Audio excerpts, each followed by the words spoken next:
Today I'm going to be demonstrating a pastel of a cat. Firstly, starting with the paper.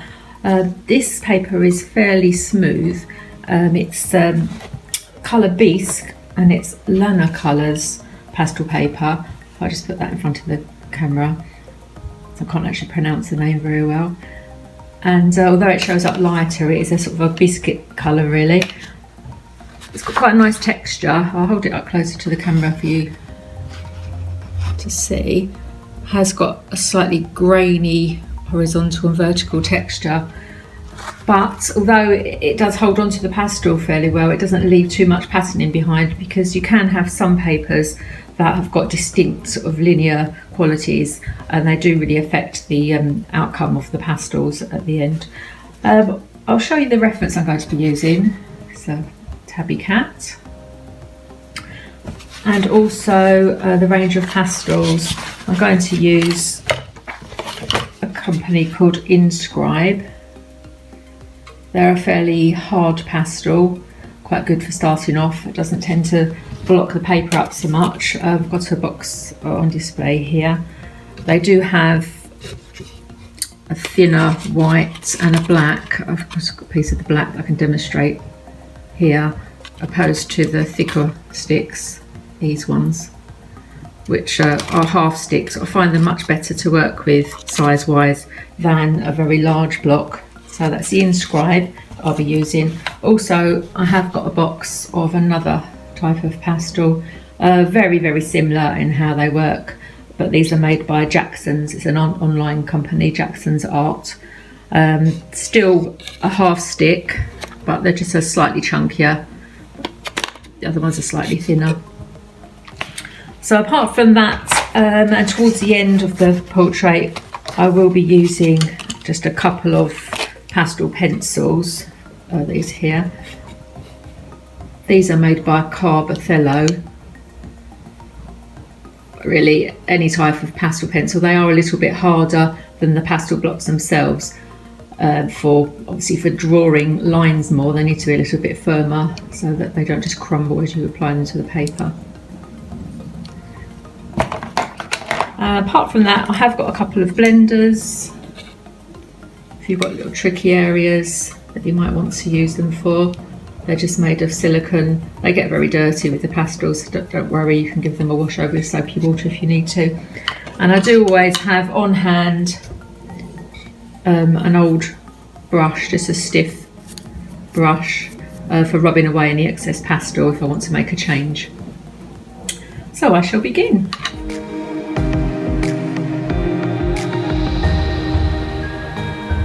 I'm going to use a light colour pastel to start with. Obviously it's slightly darker than the paper itself. This is sort of a salmon colour.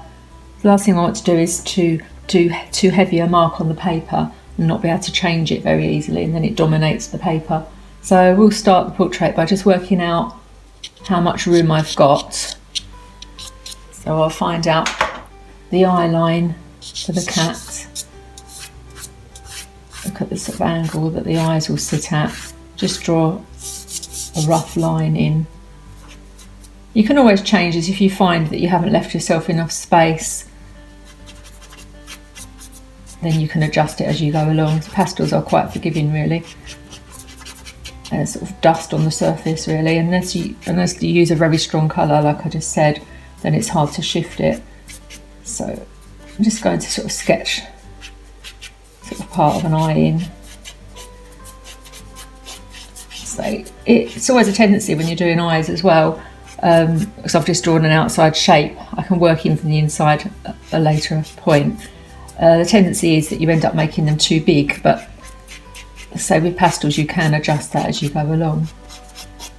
So even at this stage I can sort of put a key marking in the fur,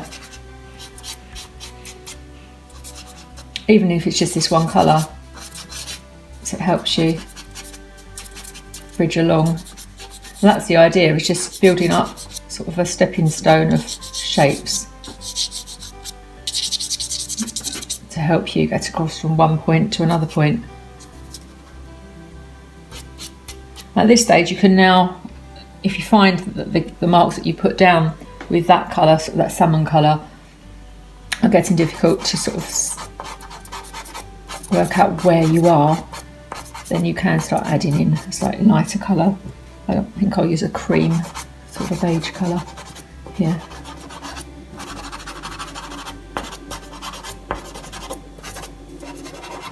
And just get those sections just sort of scribbling in at the moment. I mean, you can still, even though you're scribbling at this early stage, follow the flow of the fur. I'll go back to that colour I had to start with, so I want to just bridge across where the nose is, just to get that width there, and go back with that cream colour that I had. I tend to try and get the eyes and the nose in first before I spread across to the rest of the face, otherwise you can spend a long time drawing all the other parts and then the eyes and the nose won't fit in.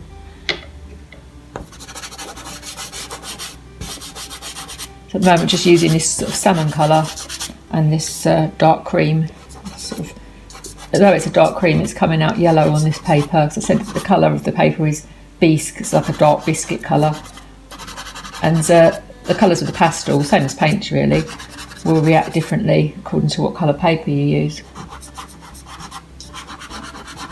Let's get that marking going up there.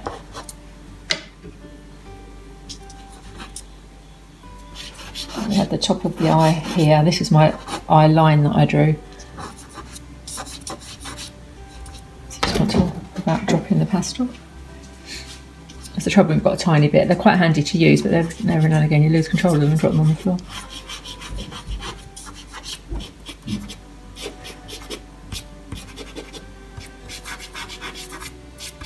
And you can also do an underneath line, sort of travelling on the same angle as your upper line. It doesn't matter how many drawing lines you use, your preliminary drawing lines, they will all blend in at a later date, so just use them if it makes it easier, stops you going askew with things. And like I say, at this stage it could well be that you have to make some changes as you go along. So I'm just drawing literally outside at the moment, just to make sure that I can fit things in. I don't want to draw the eyes in great detail and then find out, oh, I can't get the chin in, and you know, so I'm sort of mapping it out really. I'm going to go back to that salmon colour again, so just try and get this section of the nose in. It comes down. I mean, now you can almost go into a slightly different colour if you want. I might go into, and it doesn't matter if it's an exaggerated colour. Sometimes having slightly exaggerated colours is a good idea, because you can then see what section of the drawing you're working on. The actual reference that I've got, the cat has got this sort of orange tint that sort of goes up into a triangle. It's not quite as bright as this, but it doesn't matter because it will all blend in and you can overlay colours on top at a later date as you go along.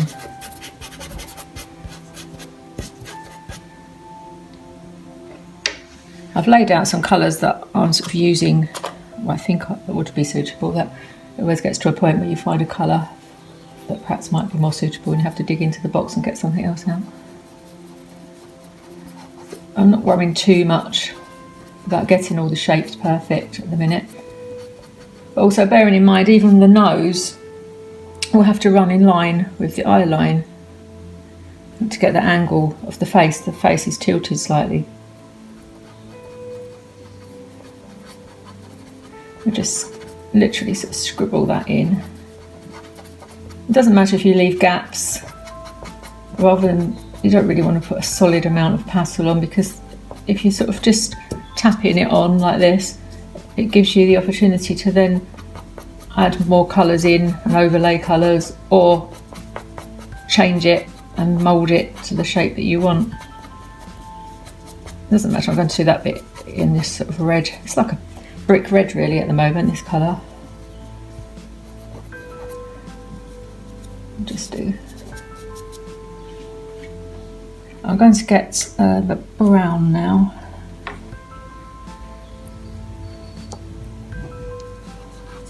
So I just want to get these little shapes in at the side.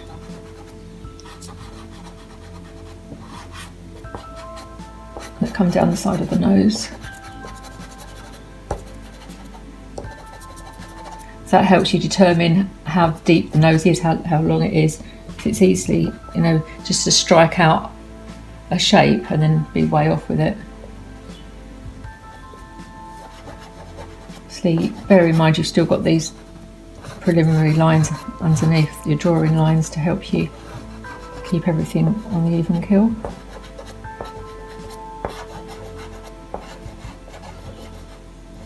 In particular reference, the cat's eyes are very, very sort of wide open. But like I say, it is easy to end up making it look like massive saucers.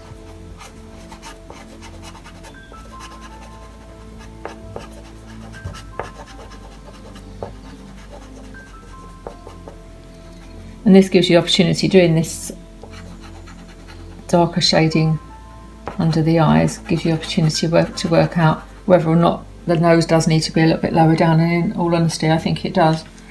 So that's when we can use the trusted stiff brush and just brush off the top of that a bit more. Just as you can see, it sort of looks like smoke coming off, it's just dust. I'm just going to bring that down a little bit more. Go over it with that salmon colour. Because once you start adding shapes in, you realise that sometimes you need to extend the length of other parts of the drawing that you've got.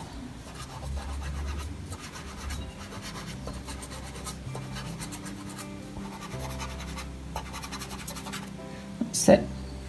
I'm just going to put a little bit of light brown in here. So this is a light brown, but it's actually coming out more of an orange on this paper. So you can never really truly predict what the colours will look like until you place them on there.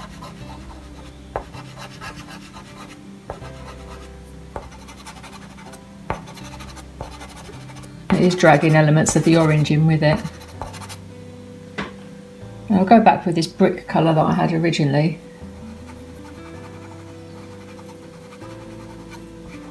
And just put this nose in, but a little bit lower down.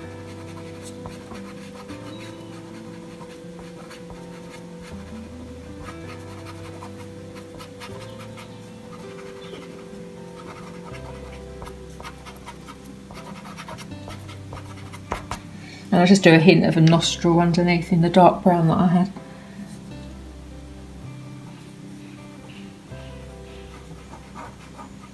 Just a little curve.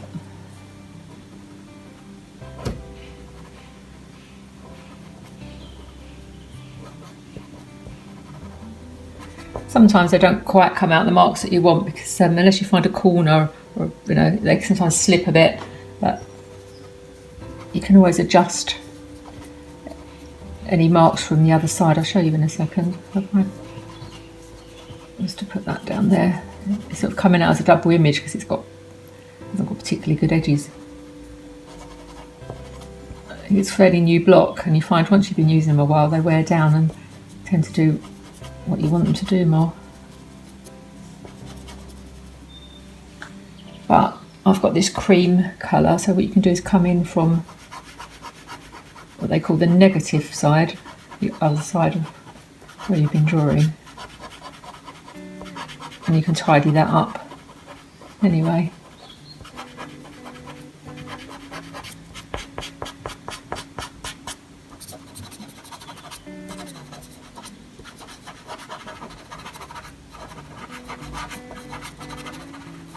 Just using it as sort of a 45-degree angle really, and just combing it on, and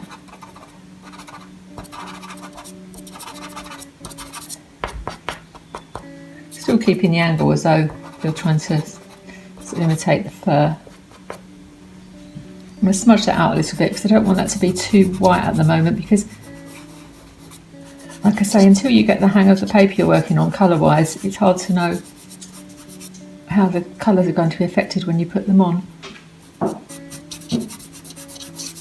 Doesn't matter, that's actually quite nice that that's gone on there. Sometimes you catch a bit on your finger, but it is a bit sort of a pinky orange sort of under here anyway.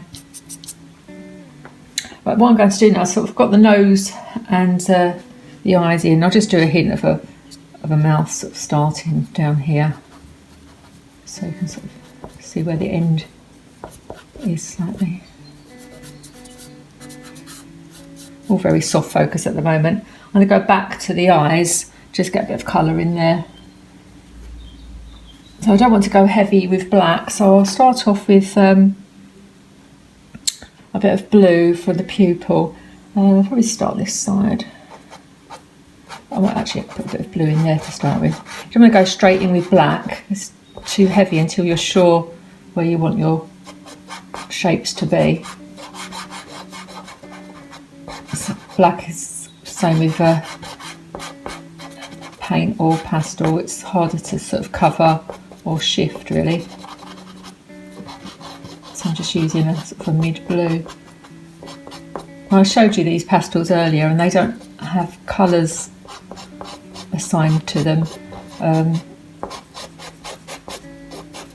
Some of the more expensive ones do, but in a way, by the time you've sort of used and pulled the labels off, and unless you make a note of them first, it's always difficult to know what colours they were anyway. So also going to get a bit of brown in there, sort of mix them together. You can mix them together just by overlaying them and dragging the colours around.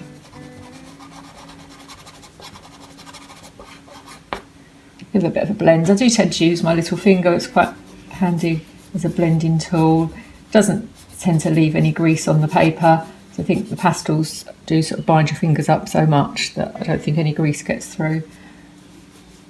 And it's okay to start blending at this point because we're just getting undercolours on. As you start to build up more, I wouldn't advise blending constantly because otherwise you're never really going to get any depth of colour on there. Going with a green at the moment. It looks a bit too bright at the second, but you can adjust it down as you go along.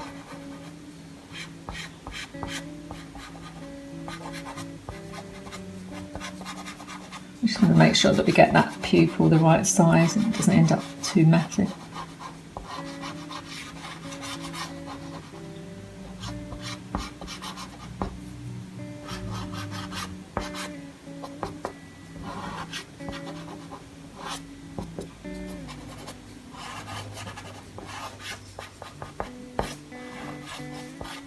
I mean, we will have to spend time trying to get the shape of the eye correct.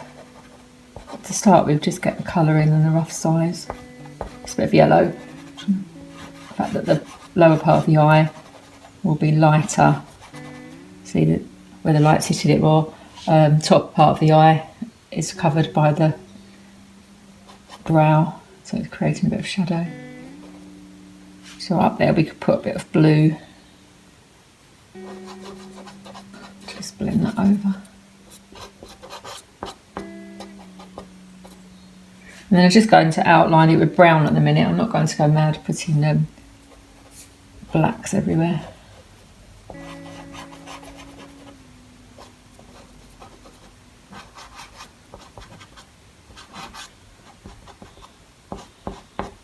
Just at the moment, it doesn't matter if it's like you more sort of ringed it round with brown, it's just to help you get the shape.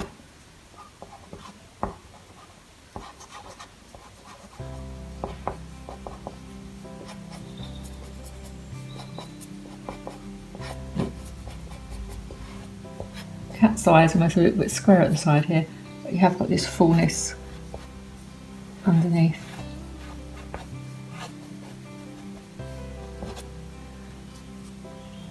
So you can adjust it as you go. This eke bit's in.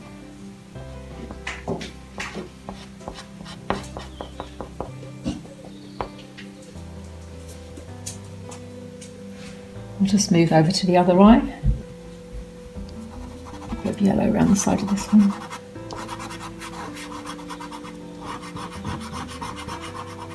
The light's hitting this eye more. Obviously the light's coming in from this side.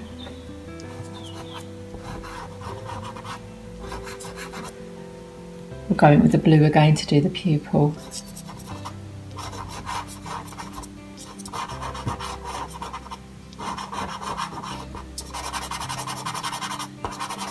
And don't worry about putting highlights in the pupil at the moment. It's a long way to go in adjusting the colours, and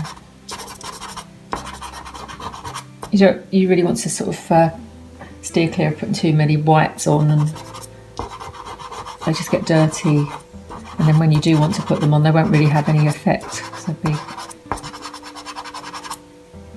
sort of bogged down with other colours. You want to keep the whites fresh, so it's tend to use them at the last. So sort of stick to creams, and rather than going straight in with white or very light blues, and then you can get the real impact of the highlights at the end.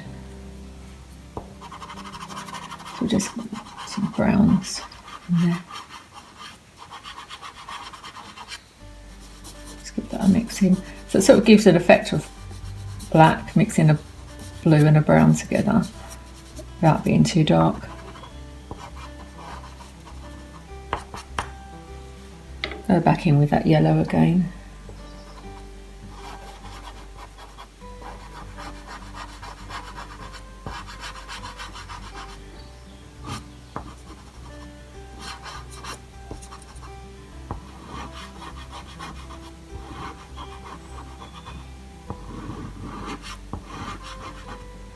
Eke that around the top.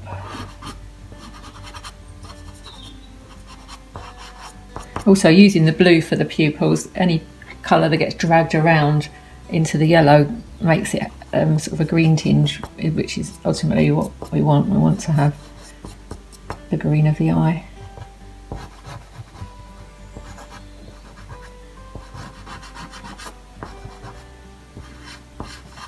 Just the size of the pupil.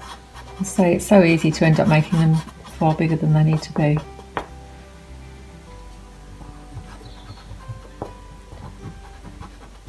Bring that in a little bit more, the brown. This shape of the eye going over the top.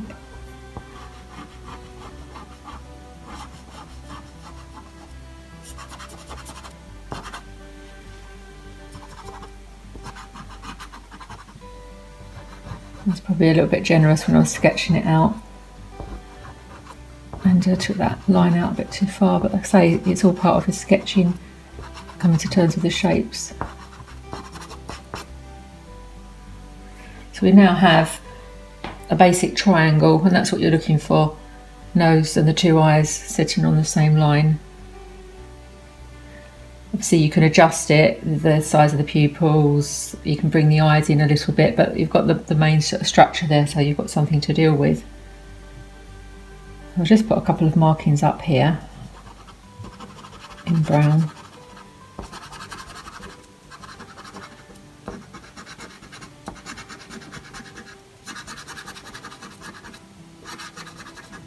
And like I've sort of said before, you can use all of these shapes to help you bridge across on one side of the portrait to the other.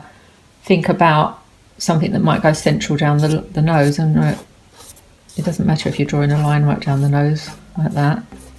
It would help, because then you could say, you could look at your reference photo and there is a marking that's right in the centre at the top of the nose, or a collection of markings, say, and then they are quite symmetrical actually on this cat. I've got these two symmetrical patterns here. Don't always look quite as symmetrical. And so tigers and cheetahs, and then they do tend to have some marks that are very similar, creating a pattern that you can step across with. Also look, when you put these marks in, look to see whereabouts they fall in the placement of the eyes.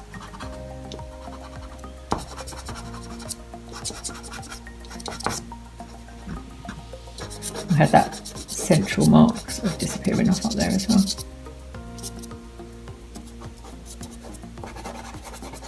And I'm just going to darken some little bits on here.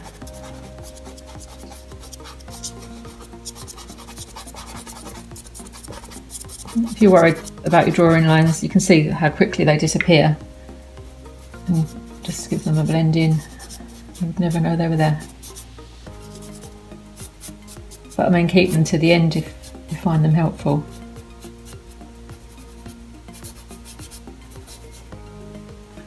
Just put a bit more cream on that part of the nose there. Well, that isn't cream. Trouble when the pastels get a bit grubby, it's hard sometimes to tell what colour they are until we put them on the board. I mean, if you're worried about applying the wrong colours, you can always use a spare bit of your paper or literally scribble in the corner, but it's quite nice to have a spare strip of paper that you can try your colours out on.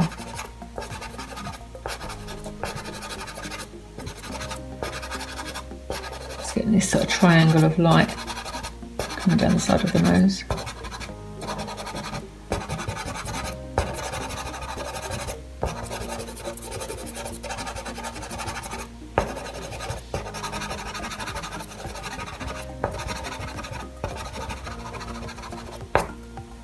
I'm just using the brown just to edge this nose. You don't want a hard line on it.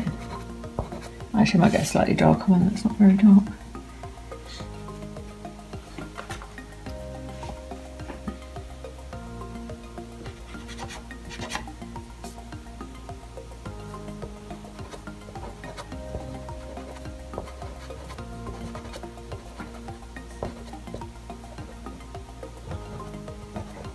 You don't have to draw a line all the way across, just touch it in here and there. So this appears at the side there. So let it blend down. I mean, if you find it tricky doing something like this with the block pastels, you can use a pastel pencil. It's whatever you're comfortable with, really.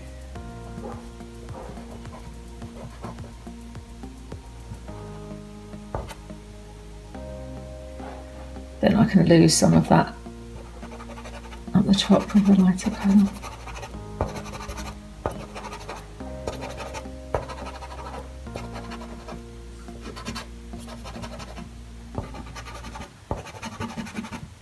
So now you've actually got a shape that you can work out from. I would work on the eyes more to make sure I've got them the right size. Check by doing drop down lines. As in, on your reference, there's that eye, side of that eye, drop down, particular spacing into the nose, same as this one. Have you got your angles right? When you come to put the sides of the face in, say for instance here, sort of the cheeks, how does that line up with the position of the eye, with the reference? So you need to be checking things like that all the time. I think personally I need to make the eye slightly smaller, and that's not a worry because you can then come in with, I've got a thin black here, you can start to work in and adjust shapes more. You could bring this line up. Also, what they have is sort of, I tend to call the eyeliner, is fairly wide on a cat's eye really, so not quite as wide as it is here, but it gives you the potential to adjust it. So I think this needs bringing in a bit more.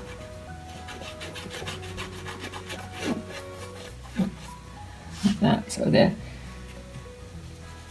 You can then get a lighter colour from this side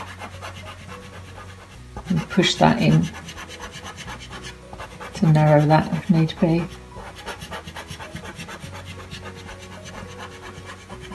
Until you're happy with the shape of the eye. And like I say, in regard to the top, you can soften sections if I like it.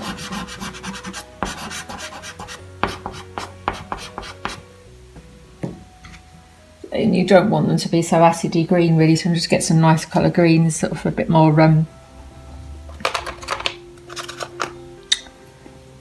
natural.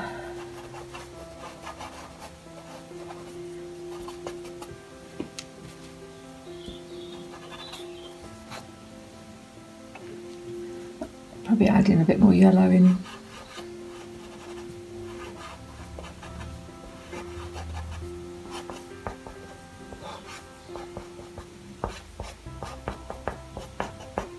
But that's the basic structure that you're looking for, the triangle.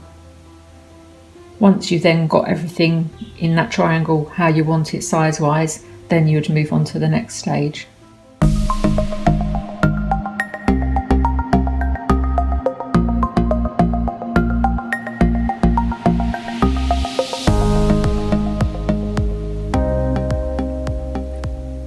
carrying on from where we left off with the triangle that I was talking about, I have now adjusted the eyes slightly. What I've done is I've drawn horizontal grid lines across just to check the vertical line where, like I was saying before, where the line hits the side of the nose. I realised that it perhaps needed to be brought out a little bit more, and I've raised that eye slightly as it was a bit too level.